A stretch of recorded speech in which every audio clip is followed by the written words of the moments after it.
Ladies and gentlemen, welcome to the Plain Bagel. I'm your host, Richard Coffin. This is going to be a quick update on a story that we've been covering for a number of years now, actually, which is the decline of Chinese property developer Evergrande, formerly the second largest property developer in the country of China and the most debt-laden developer in the world, with, as of the first half of 2023, over $330 billion in total liabilities. Now, this will be the fourth time I've touched on the topic of Evergrande and China's sort of situation as a whole, because it's very easy for messaging around the situation to get very dramatic online. And admittedly, I'll be repeating a lot of the same messaging as I've had in past videos, which is that yes, China is experiencing what's fair to call a real estate crisis, but it's far from the sort of global event that we would have experienced back in 2008 with the Lehman Brothers moment. Nonetheless, I still wanted to post this update about the Evergrande situation because it turns out this could very well be the last time we talk with the company, as we recently got the update that a Hong Kong court has ordered the real estate developer to be liquidated, which, if upheld in mainland China,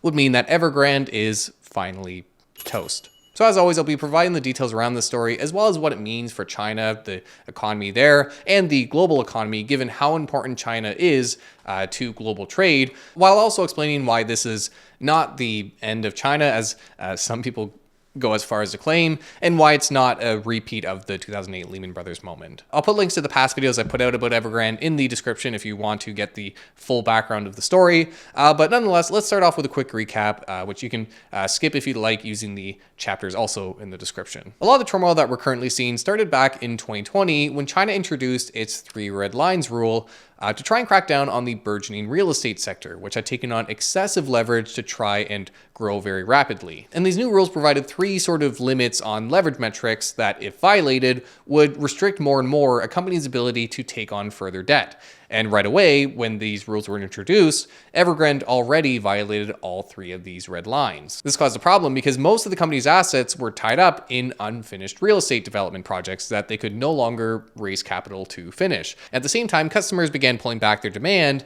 as they became concerned with the company's ability to fulfill projects, as it turned out that they were actually funding a lot of their current developments using pre-sales for future developments. So when that funding alternative was pulled away, they were left with no cash coming in to help finish the projects they were already committed to, which led to the company in late 2021 missing some of its bond payments, effectively defaulting on its debt, with that being followed by 2 years of the company spiraling. And their financials took a big hit during this period, which is beautifully illustrated by this chart provided by Reuters. And as of the first half of 2023, which is the last semi-annual filing we have, the company had total liabilities of $331 billion. Now, as a quick clarification to some of the articles I've seen, that's not all, say, corporate borrowing or debt by the traditional sense. About $90 billion of that is actually borrowings, while $87 billion, another sizable item, is contract liabilities, or what's owed to customers, and a good chunk is accounts payable, which could represent utility bills, supplier costs, those more operational features that you wouldn't necessarily think of when you hear the word debt. Nonetheless, these total liabilities compared to total assets of just $252 billion. 62% of which was tied up in these unfinished projects, meaning that money would have been hard to try and pull out to try and meet these liabilities. So you can see where they ran into some problems. Now, since defaulting in 2021, the company's been trying to buy itself time to negotiate with its creditors and try to restructure its debt. In fact, our most recent video on the topic was about the Chapter 15 bankruptcy filing in the United States, which I clarified at the time didn't mean the company was being liquidated, but was rather asking the courts for more time to further negotiate with creditors. But this time around, it appears that we are going down that route, as the company has now failed to convince the courts in Hong Kong to give it more time to come up with a viable restructuring plan. You see, Evergrande actually filed a request last Friday on January 26th for 3 months of leeway regarding a 2022 petition by investment holding company Topshine Group to wind up their operations. Essentially, one of the company's investors had come forward to say Evergrande has not met their promised obligations, and we'd like you to intervene and liquidate their operations. But as the deadline for resolving this approached in late 2023, the petition was actually adjourned until January 29th. This past Monday, as Evergrande successfully convinced the courts that they just needed more time and that most of their creditors actually didn't want their company to liquidate.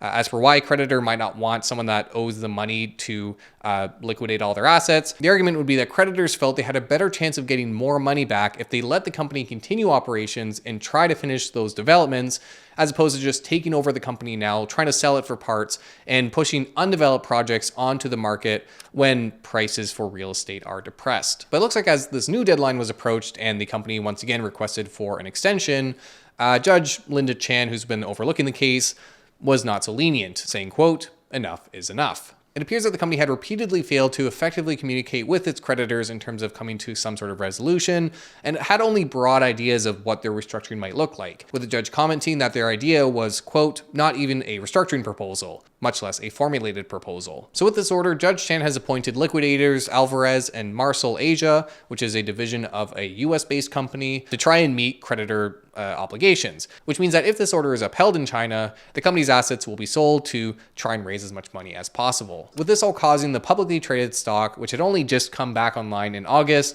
after previously being delisted, to be removed once again after falling roughly 20% on the news, meaning that shareholders of the company are likely to lose everything. There is always a chance that they manage to get some money from the liquidation process, but with an $80 billion gap between their assets and their liabilities, and even foreign creditors questioning whether they'll get their debt obligations, which rank higher than shareholder obligations, the chances are slim that they'll get anything at all. Which all brings us to the question of what happens now? Now that we seemingly have the final nail in the coffin for Evergrande, where do we go from here? Well, oddly enough, it does seem like the operations in the short term anyway are actually going to continue as normal. The unwinding of the company is likely going to take many years, and the liquidators have actually highlighted their intent to try and keep things operational in an attempt to try and meet those customer obligations, meaning that we'll likely see chunks of the business sold to other developers who will then sort of carry on the torch and try to finish those customer obligations. Still, there remains some ambiguity about the future of Evergrande here, because as I've emphasized earlier in the video, this all depends on whether mainland China upholds Hong Kong's court ruling. You see, under the one country, two systems model, Hong Kong technically has its own legal system separate from China. And while China does have an insolvency recognition agreement with Hong Kong, many experts have raised questions over whether they'll formally recognize the authority of the liquidators and give them access to the mainland China located assets, which would be important because 90% of Evergrande's assets are located in mainland China. So while liquidators will be taking control of the Hong Kong assets to try and satisfy the foreign creditors like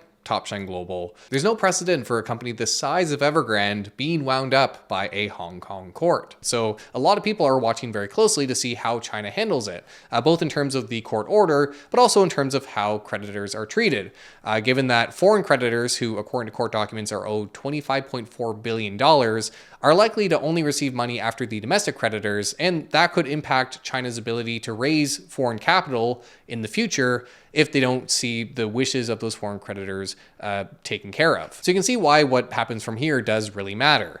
But regardless of whether the court order is upheld or we see some other function take place, say China's government intervening and even possibly taking over Evergrande itself, it is still likely that Evergrande is headed for some sort of wind up. In the past, we've seen failed institutions like insurance company Anbang and airline HNA be liquidated and eventually taken over by the government, and they seem to have made it clear that they don't want to continue bolstering the operations of failing developers, choosing instead to provide support to those with more viable projects. So as mentioned, while there is some ambiguity about what technically happens with Evergrande from here, it does seem to signal the end of the company as we once knew it.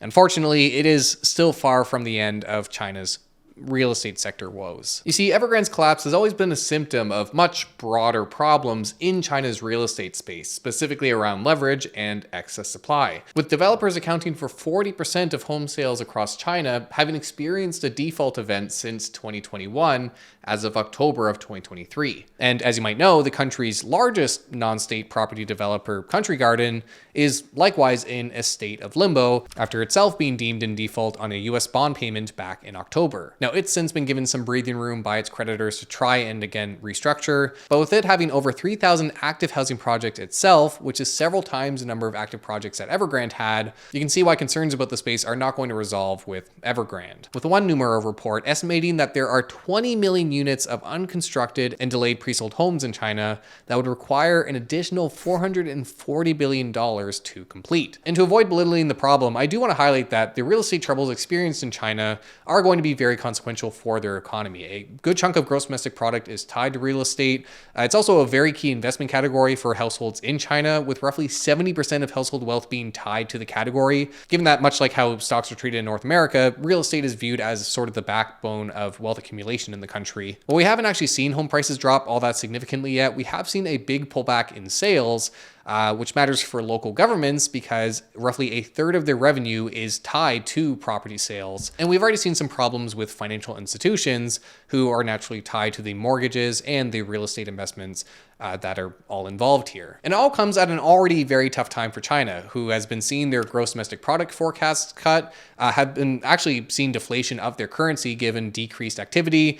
We've seen retail sector activity disappoint forecasts, and their stock market, which mind you is less important than it is in North America, has been experiencing a sell-off. So much so that sovereign wealth funds are buying domestic ETFs to help bolster the market. And we've actually seen restrictions imposed on short selling activity when it comes to certain stocks. And I get it. That is a lot of bad news. It's a lot to stomach about what's going on in China with their real estate sector and their economy as a whole, which matters for the rest of us too, given how big of an economy China is and their massive trade operations. But as with my past videos on the subject, again, I'll quickly go over why this isn't similar to what we saw with the Lehman Brothers moment, kicking off the 2008 financial crisis in the United States. With the first point being that compared to with the US back then, the risk of global contagion from Evergrande's collapse specifically is relatively small given how protectionist China is. China's real estate market simply isn't as ingrained in the global economy as what we had with the US, which really exported a lot of its real estate exposure. Even internally, the real estate sector is much less interlinked, given in part that many of the mortgage lenders are state-backed rather than commercial banks. So there's a lot less of that sort of derivative exposure building and leverage that you would have seen, again, back in 2008. Finally, as I've highlighted in past videos, given the nature of China, very interventionalist, and it's very likely we'll see further stimulus in addition to what we've already seen happen in the space, including the loan reliefs extended to developers and the introduction of a whitelist mechanism whereby certain projects would be provided government support. And for other stakeholders, we've seen the government approve bond issues by local governments, relaxing home purchase restrictions and adding incentives for first-time home buyers, and a number of other financial measures to try and bolster demand for real estate, given that we've seen a lot of buyers hold off on the sidelines to try and wait for the dust to clear. And none of this is to say that this is an easy thing to resolve. This is going to take many years for these problems to pass, and it's likely that we'll see many homeowners and certainly the Chinese government impacted as a result of all this. But I suppose the main takeaway is that while China is certainly an economic powerhouse and does play an important role in the global economy, they're much less ingrained in the global financial system,